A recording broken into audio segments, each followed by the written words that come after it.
தலைவர்கள் இருவரை மாத்துறேன். இத வந்து இவங்க நீங்க பேடா பெர்ஃபார்ம் பண்றீங்கன்னு அர்த்தம் கிடையாது. நான் மாத்துறேன்.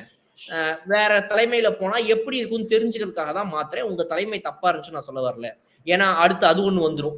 இதெல்லாம் கலாய்ச்சாரு. ஏன்னா அடுத்து அது ஒண்ணு வந்துரும். உடனே நம்ம என்ன தப்பா பண்ணோம்? நம்ம என்ன தப்பா பண்ணோம்? நான் நல்லா தானே பண்ணேன். நான் நல்லா தானே பண்ணேன். இப்படின்னு வேற போய் புலம்ப ஆரம்பிச்சுருவீங்க. இந்த மாரிலாம் பேசி காட்டினாரு பிக் பாஸ். எனக்கு வந்து ஓ! அதுக்கு சிரிக்கிறாங்க இவங்களே.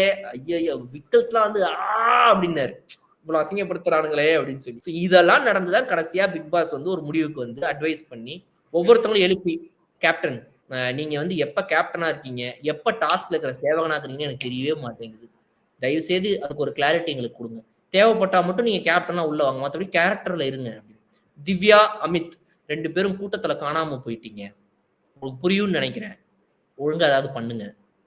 பார்வதி அடிக்கடி கொஞ்சம் டோர க்ளோஸ் பண்ண ட்ரை பண்ணுங்க. இந்த மாதிரி ஒவ்வொருத்தங்களையும் வச்சு செஞ்சார். இதை தாண்டி இவங்க என்ன பண்ணாங்கன்றது வரலாறு.